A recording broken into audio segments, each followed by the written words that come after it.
10 years from now, the skills that we have will be cherished. The playing of music, what people are missing though in this is that TrevBeats Show, TrevBeats Show.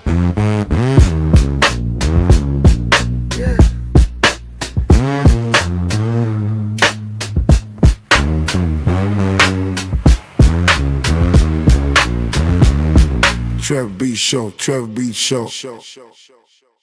What happens when you take a classical conservatory pianist who loves hip hop and you drop him in the studio with the likes of Dave Matthews, India.Arie, Eminem, and Dr. Dre?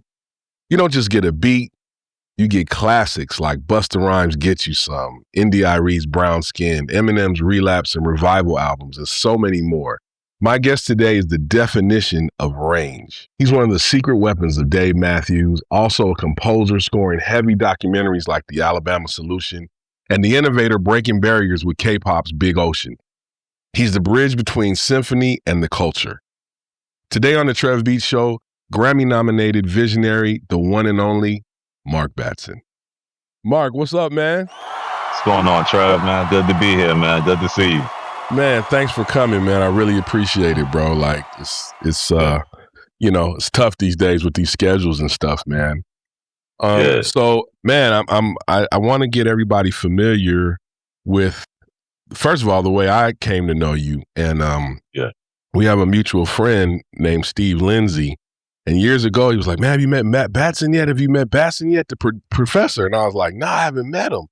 And he was like, "Man, you gotta meet Mark Batson." So in my mind, all the time till I met you, I thought you were gonna be like a Scott Storch type, you know, cat. Like, you know, from your last name, it threw me. You know what I'm saying? So I was expecting this kid in glasses and, you know, kind of nerdy that's gonna be, you know, some classical guy.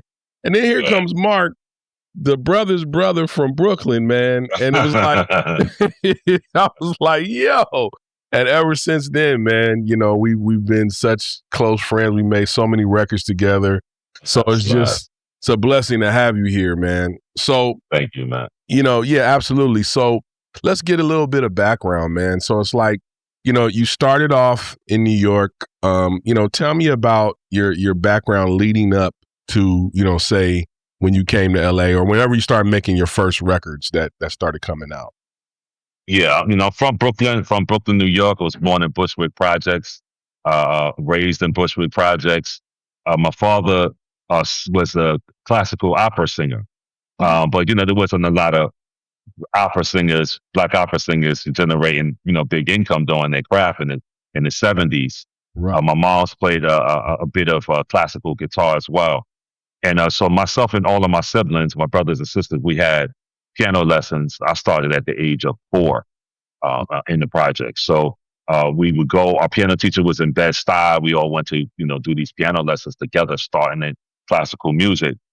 So by the time I was 12, 13 years old, we were playing in competitions, piano competitions, playing in at Carnegie Hall. And at this time, it was the same time as the birth of hip hop. This is the beginning of hip hop. So I got to witness, you know, what the birth of hip hop was, you know, when the first rappers that rapped, some of the first records. My brother and my sister, they had a summer youth job in Harlem. So I would go up with them in Harlem, you know, to the parks, listen to, you know, Jazzy J. Was the Imperial Master. Jazzy J was the biggest DJ back then. And he DJ'd out in the park. And we got to see, you know, some of the first MCs, the first rappers perform, and kind of grew up with it. You know, we grew up with, you know, who they call the Romantic Fantastic Five, the Cold Crush Brothers. That's at the beginning of rap. So when I lived in the projects, rap came from Harlem and the Bronx into Brooklyn. And so outside of my window, where I lived on the 5th floor, there was a time when there would be, people would come together and there'd be drum circles. So like people from Jamaica, you know, Africans, Jamaicans, Black Latinos, they would have these big drum circles right under my window in the projects. And you would, you know, play into the night, you know. And at some point, those drum circles went from somebody went and the turntables that came out, and then somebody went and took, you know, the cables and wired it up and put it out in the park.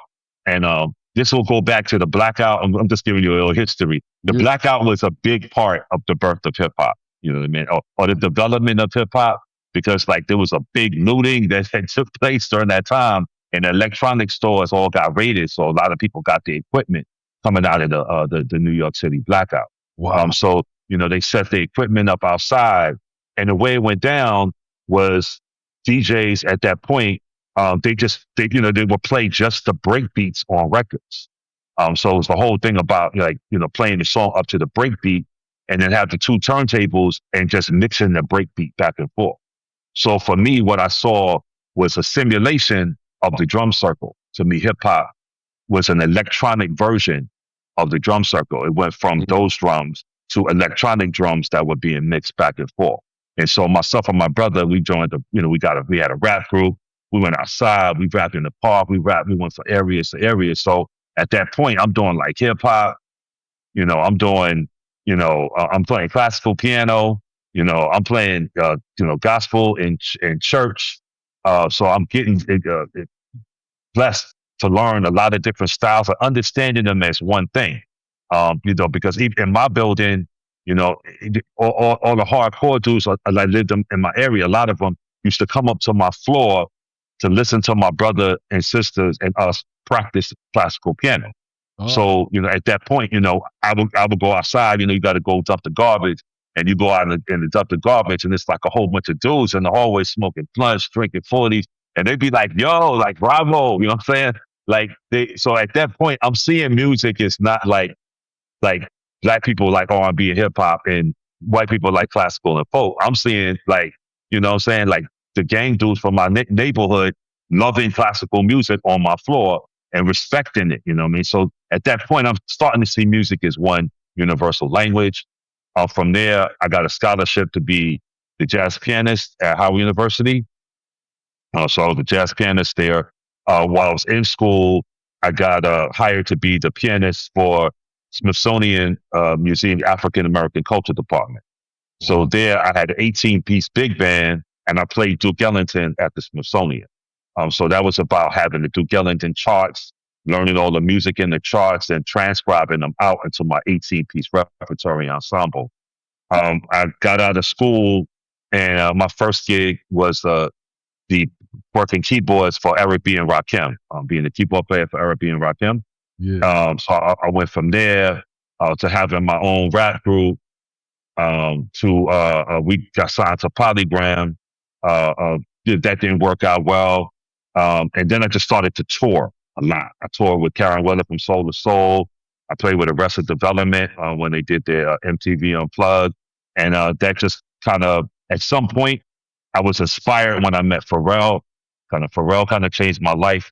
I was kind of going back and forth playing in different bands, and Pharrell and Rob Walker, who was the third partner in the Neptunes, then asked me if I would take Kelis live, get a band for her. So I put together a band for Kelis to tour around the world for her first album. And then I was seeing Pharrell and them making records, doing all that. And then I was like, I want to get serious about this, real serious about this. And my first record I was serious about making was India.Arie's first album, Acoustic Soul. It got nominated for 7 Grammys and Album of the Year nomination. And then as soon after that, I did work on Seal's album, and I moved to LA.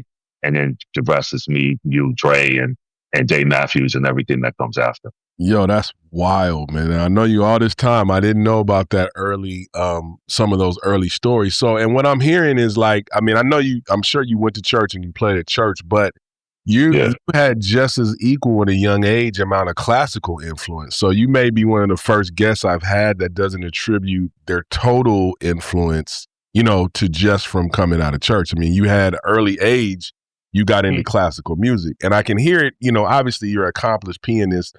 So there's something to be said about having that knowledge and then bringing that to hip hop. You know what I'm saying? Which is a high, aptitude. It's like everything you make is high aptitude music. I say this all the time. One of my favorite hip hop beats of all times is what you played on "Get You Some" by Busta. Yeah, right. Yeah, such a classical. If we're breaking stuff down, that's a typical classical type of harmony. and melody. You know what I'm saying? So Gotcha. it is almost like a harpsichord. You know, I know it's more of a ethnic instrument, but it reminds me of a harpsichord part. So, you know, that's one of the things I want to talk about. So when you're actually today, now we have, you know, all the options, drag and drop, you know, drum machines came along, all that kind of stuff. But with you, I noticed you utilize you lean on your keyboard playing, and you do a lot of stuff where it's takes. How much of that is your workflow? You know, are you getting the drums and all the other stuff together, and then you are trying to get a piano take, or are you constantly just chopping it up into 4-bar, 8-bar things? You know, that changes for me all the time. It depends on kind of what I'm bored with. You know, there'll be periods where I'm just like bringing up drums, programming drums, or grabbing loops to play to, which is pretty fun, and finding out, you know, finding things that I like in that. And then other times I'm just doing it the opposite way, where I'm recording a couple of bars of music, playing the bars of music, and then putting the drums back to that. So it kind of depends on what I'll have a workflow. And then when I get tired of that workflow, I'll try something else that sparks me. Sometimes it'll spark now, like I'm recording a vocal, I'll sample the vocal, put the vocal back in, and just start creating around the vocal. So it depends on what it is. And then when I'm working with different artists, it depends on their style as well. So like when India.Arie is coming in, I'm trying to find acoustic guitar loops. I'm trying to get her to play some acoustic guitar loops. The same with Dave Matthews.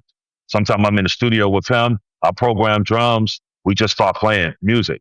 You know what I mean? Like we just jamming, and then it's like, okay, we're trying to find these 4. We're trying to find these 8 bars. I think that's, to me, is what my advantage was for a minute in making hip hop records or beats. It's because of my background of learning hip hop, understanding what those 4 bars need to do. You know what I mean? I think you understand exactly what I'm saying. Yeah. Like, what do those 4 bars need to do that make everybody go like, ah? So, you know, there's a record, I can't remember who made it. It's called Games People Play. You know, and Games People Play had this ill piano playing, and it's like this ill 4 bars, you know. Yeah. And I think that record was so impactful for me when it came out.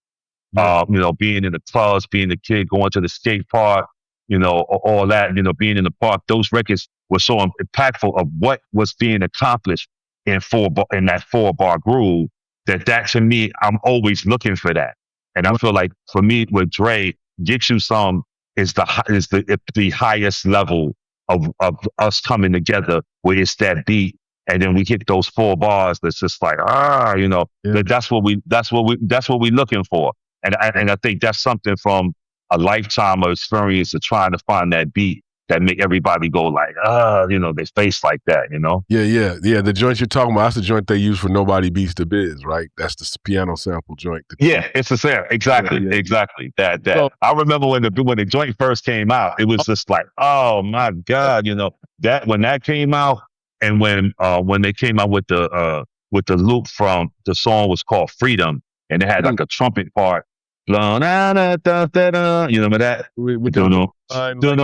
Yeah. When that came out, you know what I'm saying? You know what I'm saying? Yeah. You know what I'm saying? Like that was like the main record of the neighborhood. Like anybody who had a radio, you just played those, you know, trying to find a loop of that, you know, to play. And essentially that's what the DJs were doing at that time. Yeah. Were just trying to find that break, that you know, and then keep looping that back and forth, you know, because to keep that impact, you know what I'm saying? That we started to move away from the song and just get to the loop in the break.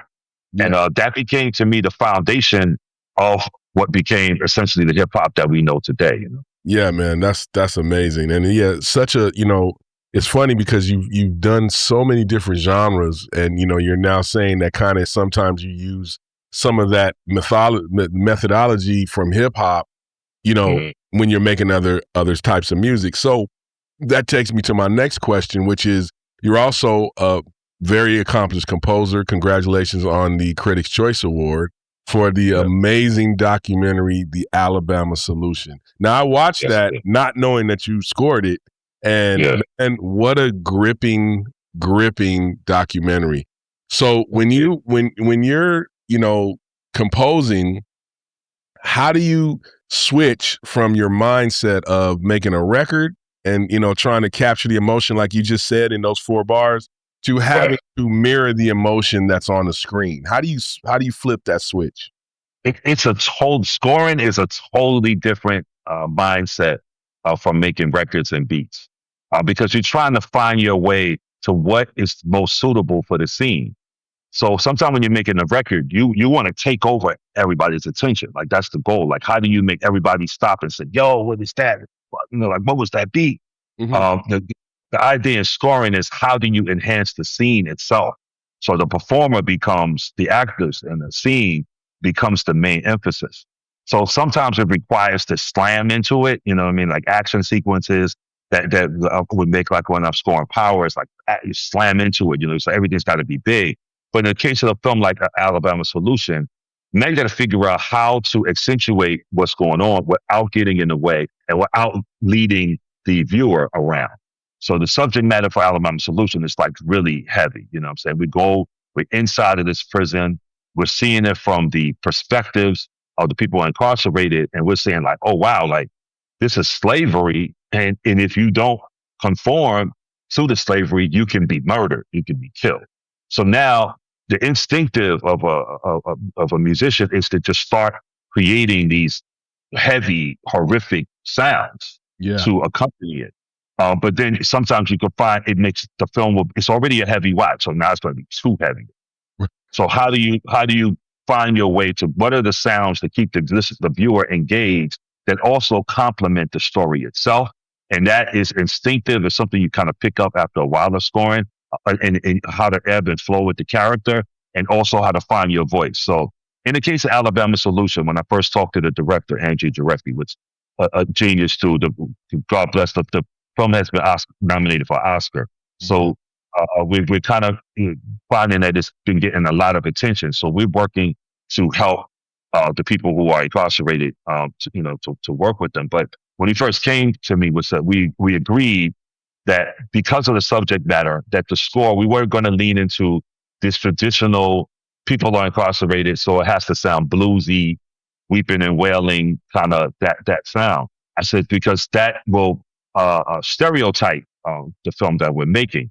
I said, when I talked to him, this film is an American film. This is an American problem about Americans that are just generally enslaved or are part of this project that the government has set up, where it's a cycle of ongoing enslavement, where even if you succeed for these systems, you have less likely a chance to get out.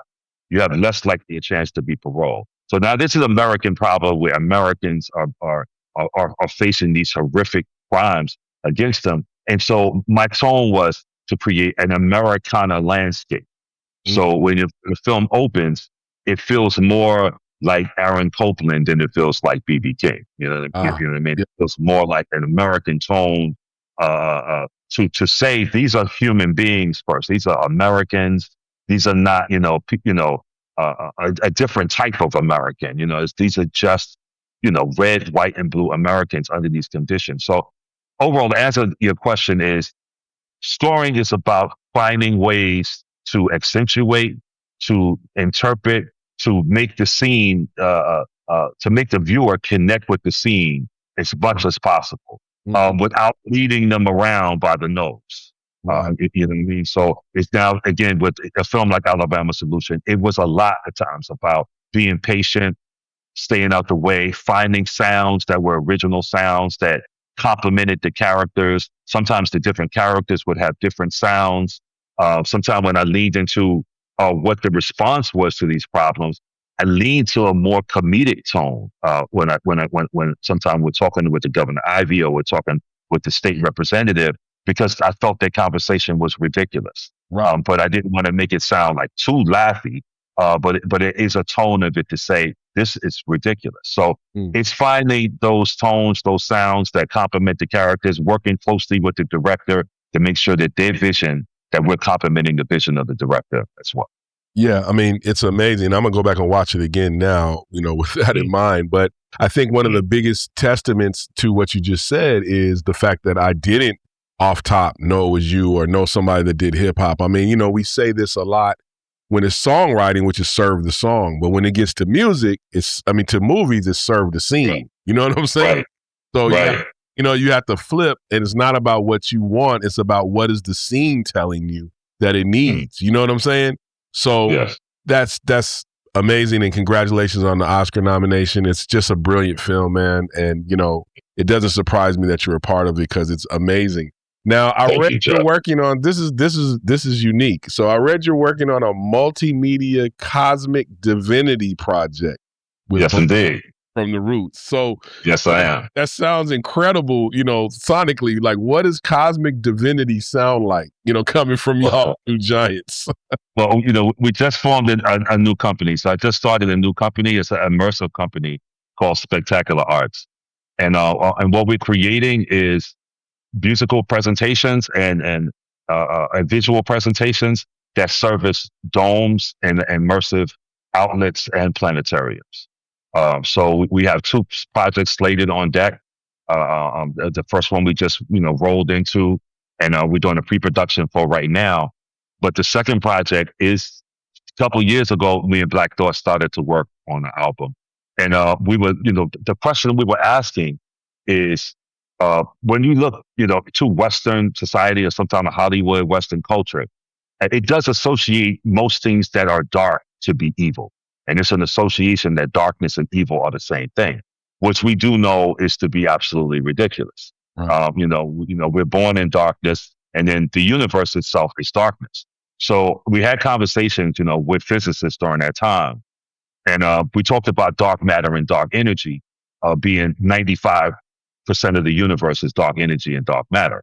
So the closest thing, and also this dark matter and energy, the dark matter itself goes through our body, at a rate, I think it's like, 100,000 times a day, like some unbelievable amount of time. Has been here since the beginning of time and before the beginning of time.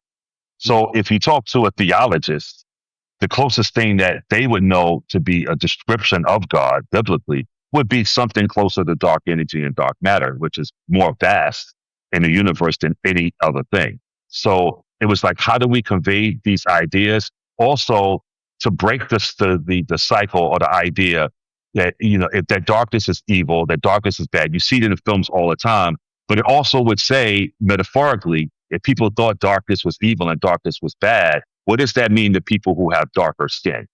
Do people who have darker skin, is that automatically or metaphorically or internally perceived to be bad or evil? So it's challenging those concepts in the sense of our darkness and our blackness being connected to a cosmic divinity. So our project is coming together. We've cut maybe, I want to say 12 or 13 songs, and we're working on developing the visual component this fall. We want to do a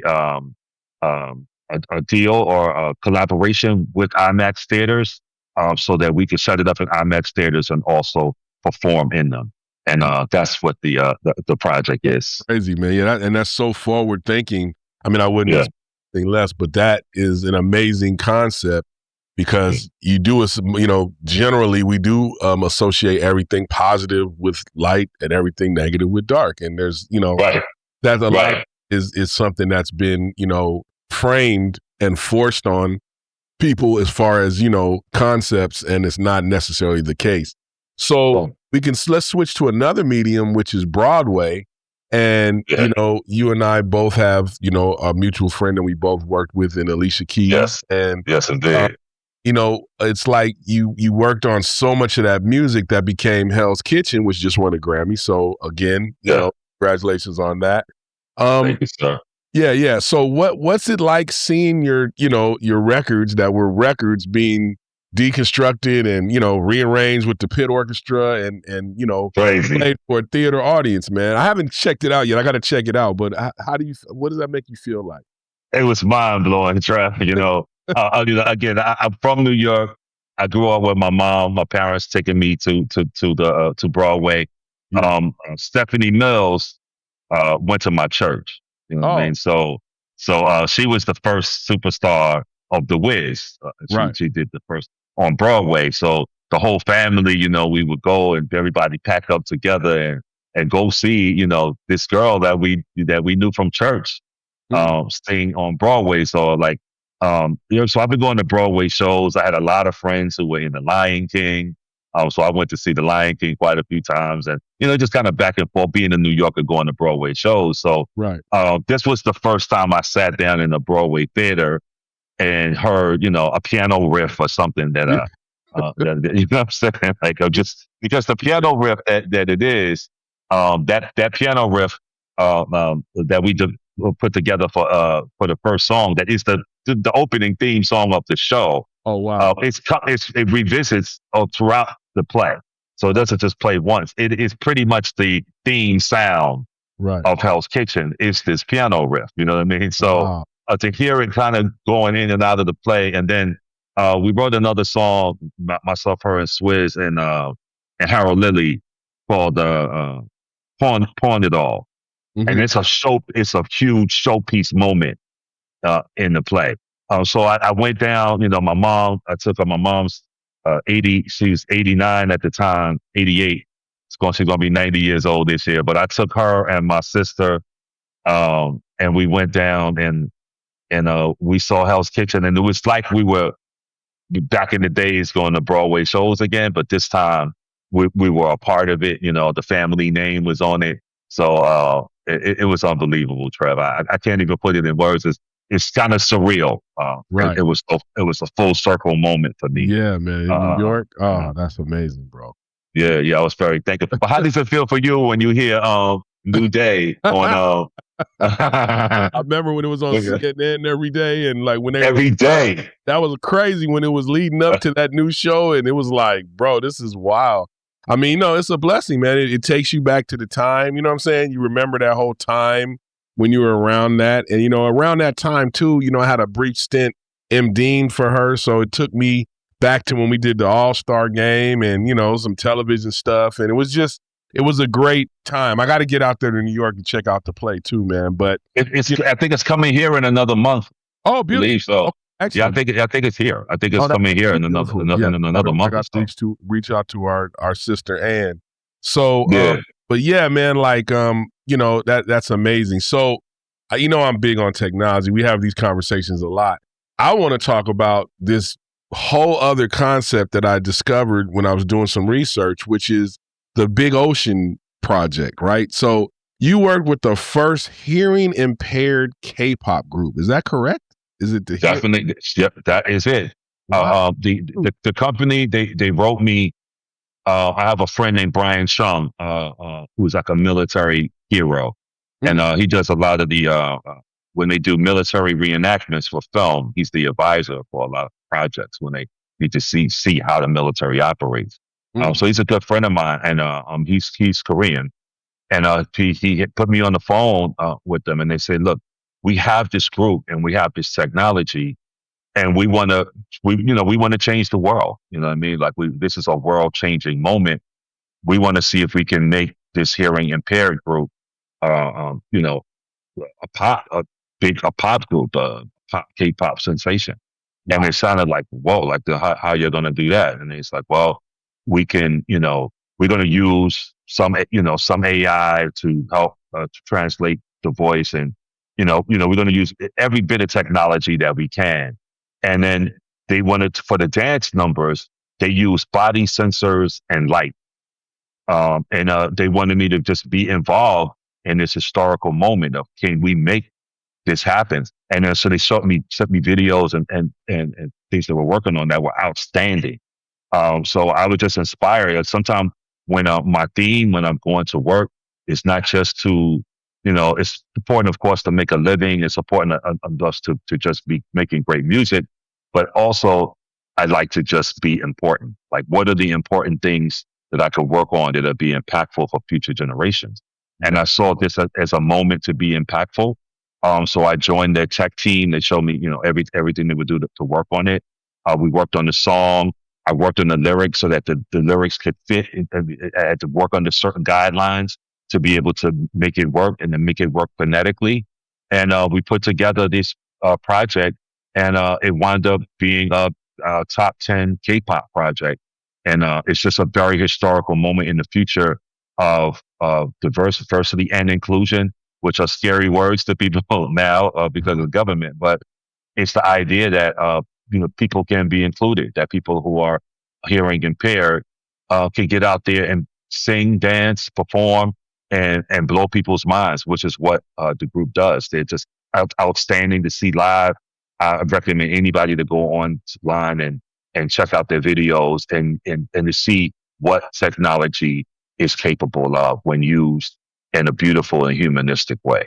Yeah, that's Big Ocean. That's dude, that is unbelievable, man. I'm definitely going to check that out myself because that's so cutting edge. Real quick, if you're new here, welcome to the TrevBeats Show. Make sure you subscribe if you want to stick around. And for the regulars, if you ever feel compelled to throw some extra support our way, check out the membership options next to the subscribe button. It's strictly for those who want to help us do more, but your viewership is support enough. Now back to the show. And staying in, wait. You hear that? Oh, it's the big elephant in the room, AI. Yeah. So staying we got to talk about the big elephant in the room, man. I'm always interested in people's take. And now you have such an immersive, you've done so many things that are pushing the line with this and immersive. I still want to get your take. I know we've had small conversations about this, but with the toolbox that you already have, all you need is a piano, man. You don't even need anything else. But with all the technology that we've lived through, the iterations of recording, from tape to DAW, all the MIDI, from analog to MIDI to now digital. What is your take on AI? And this is mostly around the musical setting. What's your take on AI as a tool? Do you believe it's something that you're going to be using moving forward? Do you use it now, or what's your thoughts about that? This conversation starts for me with Napster. When Napster first came out, I was infuriated. To me, I'm just a producer saying, why are they giving our records away? Right. We're going to the studio, we're spending all this money to make records, we're committing our time, we're committing our craft and to this art form. And then here comes this guy and he makes this program and it's people that just like giving it away, Yeah. So I was furious about it. I wanted to organize people. I talked to people. I wrote letters, to Congress. So I tried to put together a movement of people to stop Napster. Of course, you know how that went. So I'm in the last panel that I had, which is supposed to be, I'm thinking it's going to be like 500 musicians going to show up. It was about 4 people there, and my lawyer. and then the lawyer says to me, Mark, I'm going to tell you something about technology. It says, technology is like a steamroller. Either you're driving it or it's going to roll you over. And that to me stuck with me for the rest of my life. I see AI as just another technology that you have to learn. You have to be a part of it. I tell my students at USC, look, you don't have to use it, but you have to be aware of it at least. Because now a 14-year-old songwriter, that's the first door they ever going to open is going to be a Suno DAW. They're not going to open up Logic. They're not going to open up Pro Tools first. That's going to be their first DAW. And as technology advances, by the time they're 21, 22, the systems of technology for music are going to be geared towards the people who started to use that at 14 years old. So if you don't start using it in 5 years, you know what I'm saying? It's going to be like saying, I don't want to use Pro Tools. Right. I'm going to stay on tape. And then 5 years later, you're behind because not only does everybody have Pro Tools now they have the latest tech that goes with the Pro Tools. Now they have the latest plugins. Look how far you're going to be behind. So for me, I see it as another program, another technology. And I'm not really upset about it because they've been taking our keyboard loops and our drum loops and all that for so long. You know what I'm saying? How could I be upset now? I think people got upset when they started taking singers' voices. Yeah. But they've been take everything Clyde Stubblefield done on drums. They done already done that. And whatever they haven't done, whatever Sly Robbie did, and percussion wise, they don't put that in there. It's all, everything, since they came out with Fruity Loops, it's just drag and drop. And that's from musicians. That's everything they take is from ideas of something that some musician was in the studio performing. So I've been used to our works being taken and derivative works being used and all of that. So this to me is just another level of it. I think that if you don't use it, you're falling behind. So I definitely use it. I use it for ideas, to bounce ideas off, to if I want to hear, what would this track sound like as a reggae track? What would this sound like? What would this part sound like as gospel? I learned from it. I often go in the studio. I don't like to keep the masters from it because I feel at some point that's going to come in question. So if I get an idea, I go humanistically cut the project and cut the record. But I love it. I love the AI. I love the film works from it. I like, I don't know if you've seen Seed Dance yet, Seed Dance 2.0. I think these programs are phenomenal. They do put the creative process in the hands of every human being. And I'm all for that. I'm all for everybody being able to write a song. But as I tell people now, I'm like, AI can make you a songwriter. AI can make you anyone, a producer. AI can make any layperson now a filmmaker. But AI cannot make you a concert pianist. No. Cannot do that. AI cannot make you a legendary percussive genius such as yourself. AI is not going to do that. They need you for that. They need me to be that. So in the future, these skills that we have will be even more appreciated as a younger generation will not know how to, all they know is drag and drop. All they know is tell AI play this piano part. But when it comes down to really doing it, sitting in a room with people, the thing that human beings feel, AI is not threatening that at all. And maybe one day there'll be a robot band on stage that plays all the Herbie Hancock parts, and then people will watch them, and they'll be look like a human body, and there'll be AI robot version of Herbie Hancock and an AI robot version of you playing drums. Maybe that will happen in 20 years. But for now, the thing that you have of a human being is so individualistic. It's so only what you can do. Fine tune that, fine craft that, and you're going to be AI in the long run anyway. And I think even if that does happen, it'll still be things that we've already played. So I just think, that ability to pivot on the spot, that's what makes humans, humans, right? And because it's not code, it's something that's just happening for reasons, we don't know, the sum of all of our experiences, you know what I mean, in real time that get kind of put out in the universe in little bits. That's what's happening. And the other thing is, like, I say this, and you just confirmed it once again. If you're dope before AI, you'll be dope after and during. You're gonna be dope after. If you're great at what you do, you're gonna be great, and then you're gonna use these tools to help. Just like we used Pro Tools, we used DAWs to say, okay, it's too expensive to, when we started in the studio, you had to go and you had the 2-inch tape. That cost $250. Bang. Then you had to rent the studio. You know what I'm saying? That's going to cost you about $1,000, $1,200 a day. You know what I mean? You have $1,500 and all you have now is a studio and a tape that you record 3 songs on. Then you got to get the proper engineer. You know what I'm saying? Maybe that'll cost you another $5,000. You had $2,000 now. You haven't even recorded anything. You know what I mean? So now to get your songs cut, you needed the record company then. You needed $10,000 to spend 5 days in the studio. You needed $200,000 budgets to record albums. And what DAWs did, digital audio workstations, Pro Tools, Logic, and all these softwares, is put that in your home. Put those tools in your house. So now anybody who had those tools had the same advantages of a record company based artist that had the investment. Now, in some ways, do I miss the gatekeeping? In some ways I do. Because I do miss certain only quality records being able to be made instead of what we have now, which is 100,000 records a day being uploaded into Spotify. I do miss the curating process of high level talent that got us to the Marvin Gayes, that got us to the Stevie Wonders, that got us to the Earth, Wind and Fires. We don't have those things in place anymore. And so now we have this glut of music.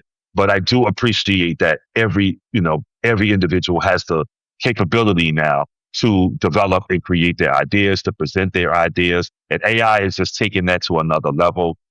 Because now I have people who have never written a song before or whatever, sending me their songs or whatever. Again, the quality of the songwriting is still what it is. Right. So just because somebody has their program, that doesn't mean that they can write a good song or understand the song structure. So the gift that we have is still, and that's going to increase over time, Trevor. I think 10 years from now, the skills that we have will be cherished. Like, can someone please come and play an instrument? You know, the playing of music, what people are missing though in this is that the accentuation of intelligence, the development of intelligence, music lessons is a cheat code. Yeah. Music lessons is a cheat code. Music lessons, that the training of the discipline, the practice, the focus, you know, the patience, how you grow and grow. When you play a scale, then you play two arpeggios, then you play this, and then you play Bach, and then you play Czerny, then you play that process of growth. We're going to miss that in the future. So there'll be a time when people will say, please come down and show us, you know, how to do this. Show us the value. You're very valuable. Show us how to use a piano, how to play. Show the youth. Play for them. Come down. Bring all your drum kit. Just play. You know what I mean? Because I think a lot of those gifts and talents will be lost over time. Yeah, and there's also, I mean, the correlation that you just mentioned, and we can go back and trace it through history. The cheaper records became, the higher level of output of things that weren't good became. So it's like, you know, like you said, I agree with you as far as some of the older gatekeeping, because when you had to spend that much on a record, and let's not forget that that amount you said for the studio and the tape, you didn't have unlimited vocal tracks. So it was like you did everything on 24 tracks, you know, unless you had two machines, and then that would double the price of tape and what have you. So you had to be a little bit more prepared and a little bit more focused. Right now, we're seeing a lot of things that are records that would usually be ideas and things being flushed out, and they're just being packaged up with a visual and being sold as records. And so sonically MP3s happened. So the sonic part of music went down. Now you're seeing a huge, you know, pushback for vinyl. People are starving for those old experiences that, you know, used to be the norm, you know, consuming music in that way. So I believe that what you're saying makes a lot of sense as far as the skill sets of people that actually worked on their craft is going to become more valuable. Just like, you know, a classic car, or, you know, where the engine is made a certain way that's just so incredible. You can have all the newfangled technology, but that original, you know, Camaro or whatever is like, it's a work of art. So I think you're right, man, and I hope you're right. You know what I'm saying? So let's talk about the future and the present. You're now, you know, and like I said, when I met you was professor. Now you are professor at USC, you know, with a lot of my friends, Will Kennedy, Greg Fillinganes, you know, like fam, all been on the show. So how's that been, and what was the journey to going to USC? You know, how does that? I know Jason King, the dean of the music school at Thornton, from New York, and so he came to me and he said, you know, Mark, I really want you to do this. And at that time, I'm thinking like, you know what I mean, like that's, you know, I'm in Studio City, you know, we're talking going to USC, and so he said, you know, he put together a whole big presentation of, you know, taking this whole, you know, movement and being a part of it, and I was like, I couldn't do it. I couldn't do it. And so then he kept shrinking it down, and he said, if you could just come once a week. I still wasn't all for it. And so I'm getting ready to go to Rock and Roll Hall of Fame to see Dave Matthews Band. And so I'm working, and I was not able to put together when I could leave. So I think like, you know, 6 hours before, I was like, get me on the flight right now. So I got on the flight. It was like the last seat left, you know, like one half. So I'm sitting on the flight, and then Jason King just gets on the flight, and it's just like right across from me. You know what I mean? And but, you know, so I get off at the venue, and then now the people who all work with the band, our tickets are all spread out all over the place. He's sitting across from me at the venue. I see him at dinner. I'm like, it's too serendipitous. You know what I mean? Like if God is telling me to do something, I got to do it. You know what I mean? So I signed up. I said, yeah, I'll do it. You know. And it just wound up, I go once a week. I work with the pop class as they develop a song. They go from the process of writing the song, showing us the chart of the chart, on screen. We review the chart. Every second week, we take them in the studio. The students, they record their songs in groups. And then at the end of the semester, all the songs that were written, they perform them live in the concert. So it's the process of the life of a song being born, from ideation to performance on stage. It has wind up being one of the most rewarding experiences that I ever have had in my entire life. Yeah. Seeing the talent, seeing the creative talent that comes through there, that's on such a high level, to experience that, it's just a very rewarding experience that I've had. I've had some students in my class. I'm telling you, Trev, the talent level was so high. Wow. The ability to sing, write, produce, and coming out of their laptop, whatever program, sounding like, mixed, mastered, beautiful sounding recordings, that I just wish when I was in school that I had those opportunities to create like that, because we didn't have those opportunities then. But it's been an extremely rewarding experience, and I'm so glad that I decided that I saw Jason on that flight, and led me in that direction. And I'm going to do as much as I can, work there as much as I can, be as involved as I can. Well, that's beautiful, man. I mean, I went there, and a few of my friends are still, in now, administrative positions over there, like Sean Holt and, some of the other musicians. And then I know a couple people on the board. So I'm still have some ties there, but I've seen how, Jason has built that program up. You know what I'm saying? And it's it's really one of the hot spots to be now, going to that, Thornton School of Music at SC. It's one of the hot spots to be, especially, if you're really trying to get in the industry, because you got masters there. You know what I'm saying? I mean, you could take a class with Greg Fillinganes and Mark Batson. Greg Fillinganes is thing. And you got to look at it like, look at the top of the game right now. Look at the top of the entertainment game. And if I was to look at the top of the game, I'm looking at Sinners. It's a combination of music, art, film, and it's basically a USC project. It's Ryan Coogler, who went to USC. It's Ludwig, who's been with Ryan since they went to USC. Come on. It's Raphael Sadiq, who teaches at USC. You know what I mean? It's a USC project. You know what I mean? When you look at it, and so it's the place to be to meet who's going to be next. The facility just has, one of the best film schools in the country, one of the best music schools in the country. And this is for classical music. This is for film scoring. They have an IMAX facility on campus. It's just a brilliant place, a musical place to learn. And I think the future is being born there. So it's interesting. I'm seeing people now, and I'm like, I already know where this talent is going. Yeah, I just caught a video from one of the students. I don't know if they're still there or if they're graduated, but it came across my timeline. I was like, okay, and I went to a recital there last year, and it was like, I was blown away. There was a young lady that wrote this song on piano, man, that was like... Yeah, I know exactly who you're talking about. She's a monster. Oh, right. She's a monster. And there's a young lady that graduated there from drums, named LJ, and, we keep in touch. She's just got a real big tour, and I took care of her relationships with some of the drum related companies that I am associated with.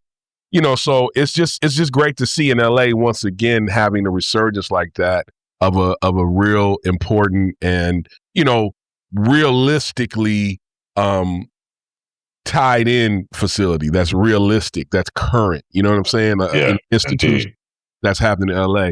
But Mark, man, we could sit here and talk forever, my brother. That's one thing we're going to have to talk about. Okay, go ahead. Let's talk about relapse. Come on, man. Let's talk about the making of relapse.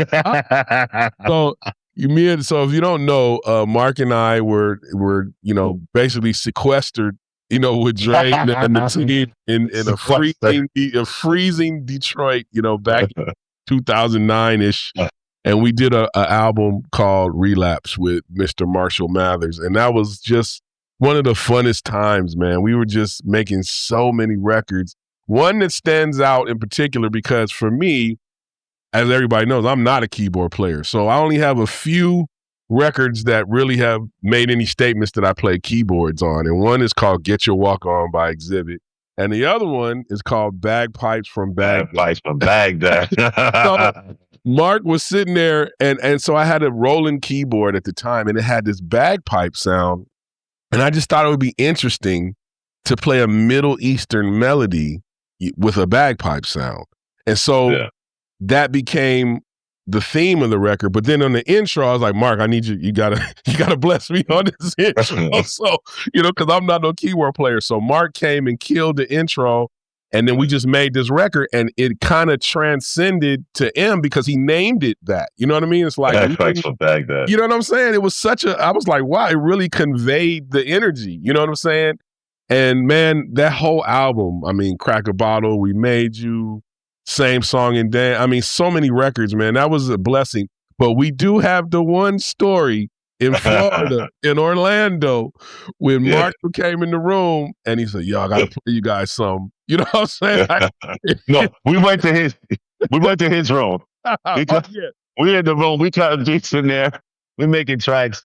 And now mind you, like what people should know about Marshall is that he thinks the most bizarre things are hilarious. You know what I'm saying? So he might say something that everybody's like, oh my God, like why did he say that? But he thinks it's the funniest thing ever said. You know what I'm saying? The whole shit is, how much can I make you laugh? Right. So we're in one room, we're making our beats in there. We just send our beats over there.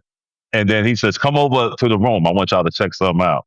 And so we walk in the room. Mike, it's me, you, and Elizondo. It's me, you, and Mike. Come on, he's like, come through. Now he's looking at our faces now the whole time to see how we're going to respond.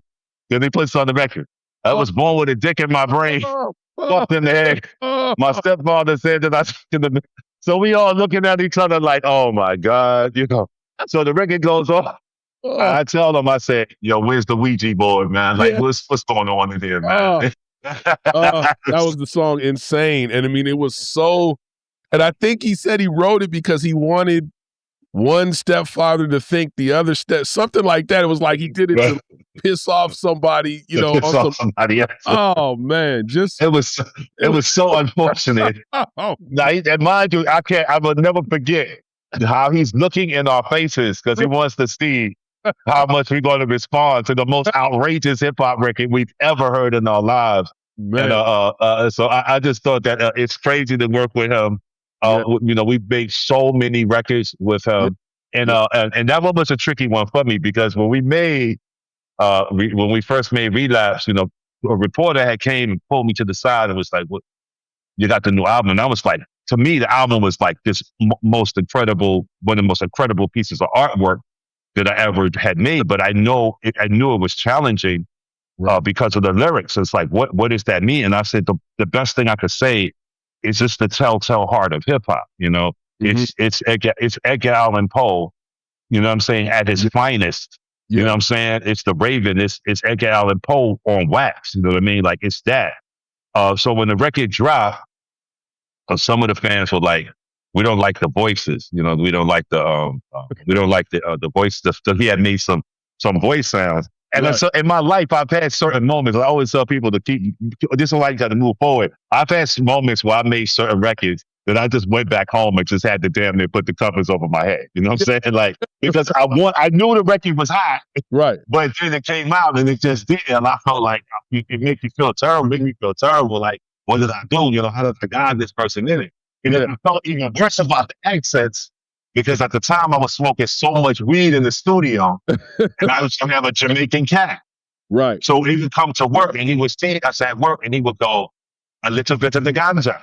Well, yeah. He would always say, a little bit of the ganja, because there was so much weed smoke. And then I think somewhere in there that the accents was his way of playing with that Jamaican, the Jamaican thing that he was playing with his voice. And I felt like, damn, did I make them say that, the accents? I took that responsibility on me. And as far as the depth of the record, and then the other part about it was like in the middle of the recording, somewhere in the middle of recording, Dre's son passed away. Yeah. And it was a stunning moment because we're in the studio and I didn't know what happened.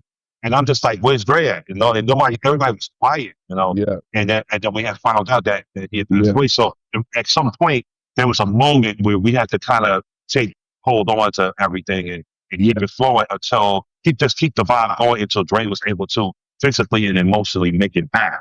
So it took a lot of onus and responsibility. Like, it's just somehow, and that's how I feel about records, Trav. I feel like it's my responsibility to push the artist to the next level.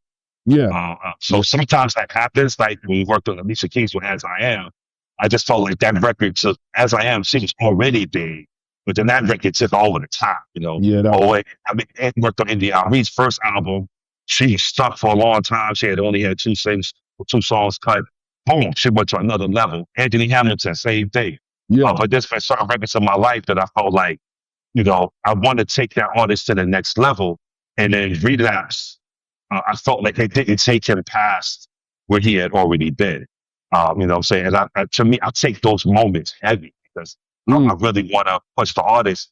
But this is why I tell people to just keep going, keep creating and all that, because it turned like 10 years later, a whole cult following formed around Relapse. And now there's all these people who believe that that's in his top 3 albums. It just took that much time sometimes for it to set in or for the culture to form around it. And now that album is considered one of his classics.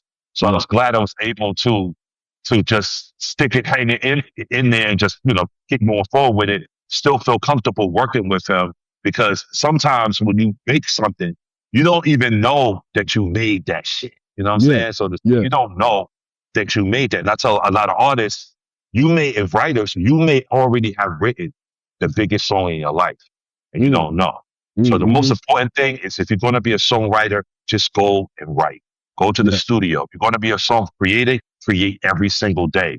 Keep going, keep going, keep going, because sometimes things like Relapse catch up to you later on and have impact. There was another song that we made called Big Weenie. And when Eminem made Big Weenie, I was kind of like, I don't know, man. You know what I mean? I don't know. You know what I'm saying? Like, I'm not sure. You know, I know I wouldn't have made that. You know what I mean? Like, you know what I'm saying? I rap too, you know. I wouldn't have made that. But then like one day, you know, my niece, she sent me something from TikTok.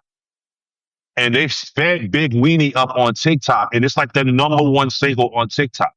And it's fed up Europe, and now it's this huge record for the next generation. Who would have known when we made it? So just keep going. Sometimes you make records that break the rules. Sometimes you make records that upset people. Sometimes you make records that feel like it didn't do anything or whatever. That's the more reason to just keep on going, keep making more records, keep trying more things. Sometimes people are going to have to catch up to what you did.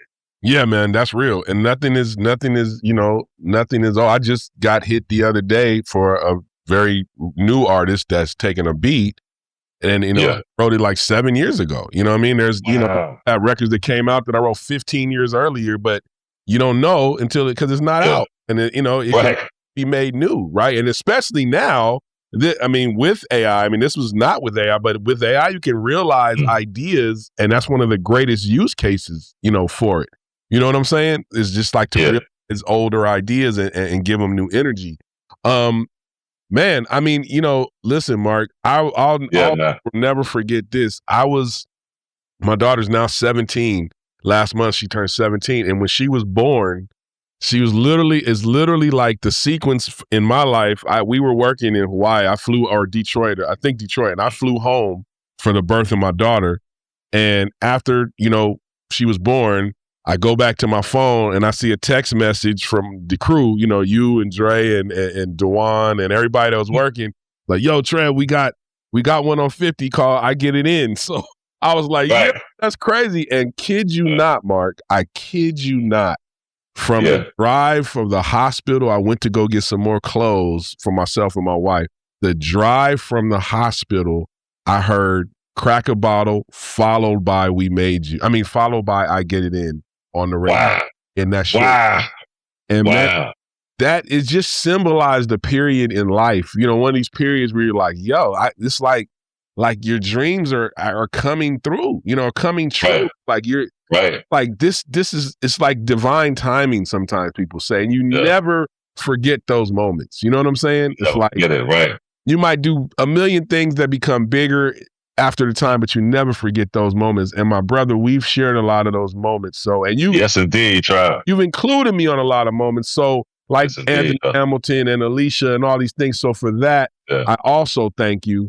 Thank you, Trev, for doing so great, man. Thank you, our dear sister Leanne Rhines. I mean, we just worked with her not long ago. It's like we have so many things in common, but bro, you have been someone that that's always been the same guy. First of all, let's say that. Always been the same guy. And we've done countless things together. I hold you in such a high regard, and I'm so happy that you're able to come on the show and speak to me, man. Speak with me.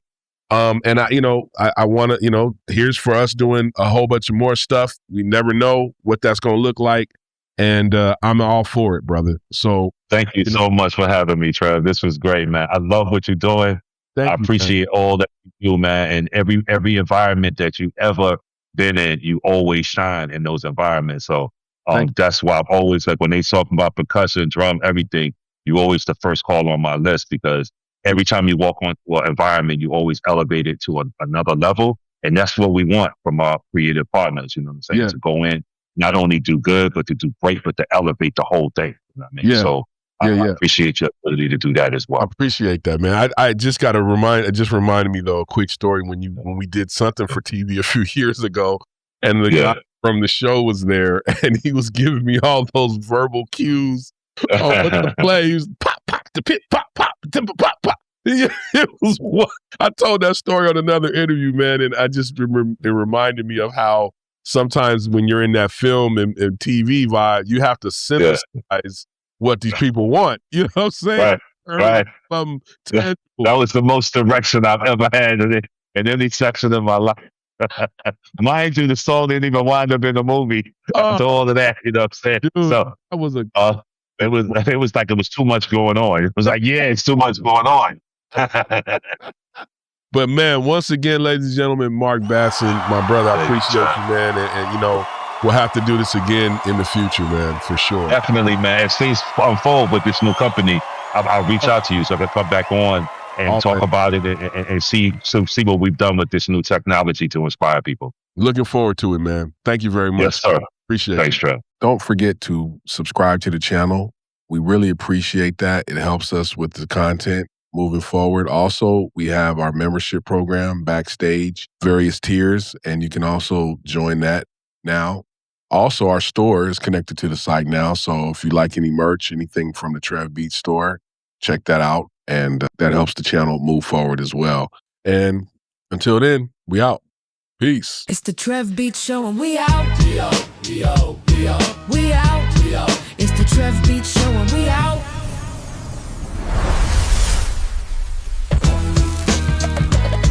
It's the TrevBeats.